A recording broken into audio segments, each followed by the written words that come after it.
20 ans plus tard, personne n'a oublié le drame effroyable qui s'est joué dans une chambre d'hôtel à Vilnius, en Lituanie, alors en tournage dans le pays pendant l'été 2003, Marie Trintignant voit son compagnon, le chanteur Bertrand Cantat, la rejoindre pour quelques jours.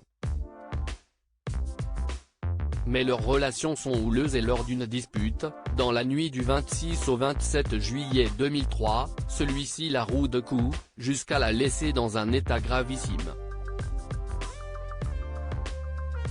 Quelques jours plus tard, rapatriée en France en urgence, la jeune femme décédera à 41 ans, laissant derrière elle une belle carrière et 4 garçons âgés de 16, 10, 7 et 5 ans. Un meurtre pour lequel le chanteur a été condamné à 8 ans de prison, et qui a conclu de la pire des manières une histoire dont les débuts avaient presque des airs de conte de fées.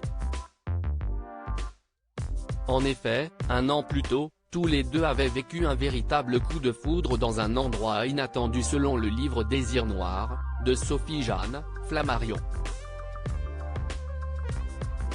En effet, alors qu'elle est en tournage dans le sud, l'actrice rencontra Anne Cantat, la sœur du chanteur, qui lui propose d'aller voir son frère en concert à Vaison-la-Romaine, en Provence. Lorsque leurs yeux se croisent, l'attirance est immédiate, mais le contexte est compliqué. Marie Trintignant est en couple avec Samuel Benchetritt depuis 8 ans et a, avec lui, un fils, Jules, 4 ans à l'époque, avec lui. Bertrand Cantat, quant à lui, est marié avec Christina Ricci depuis 9 ans.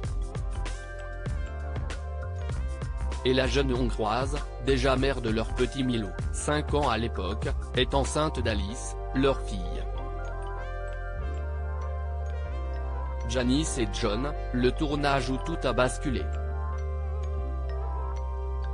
Mais rien ne peut combattre leur amour, la solaire Marie, selon l'autrice, qui transmet son goût de la vie, de la fête, de la famille sur ses tournages, craque pour Bertrand Cantat, notamment durant le tournage de Janice et John. Un tournage en famille, raconte un témoin du livre, qui se rappelle de ce moment un peu étrange. En effet, le film est réalisé par Samuel Benchetritt, le compagnon de Marie Trintignant, avec en duo vedette l'actrice. Et son ex, François Cluzet. Jean-Louis Trintignant, le père de Marie fait également partie du casting, mais selon le même témoin, personne ne se rend compte que le réalisateur et la comédienne se séparent. On a senti des petites piques entre eux mais seulement à la fin du tournage. Explique-t-il. La rupture est pourtant bien consommée et quelques jours plus tard, les deux amants se retrouvent.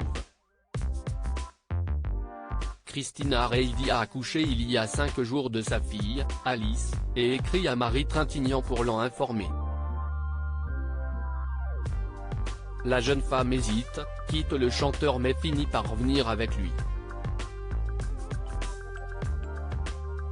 Leur relation est finalement officialisée, d'abord auprès de l'ex-femme du chanteur, qui semble accepter leur relation malgré la jalousie de la jeune femme, puis auprès de leurs amis et de la presse. Mais très vite, une relation difficile apparaît, marquée de jalousie, de crise et de colère. Une histoire qui débouchera sur un véritable drame, la mort de Marie Trintignant, puis le suicide, toujours inexpliqué, de Christina Ricci en 2010.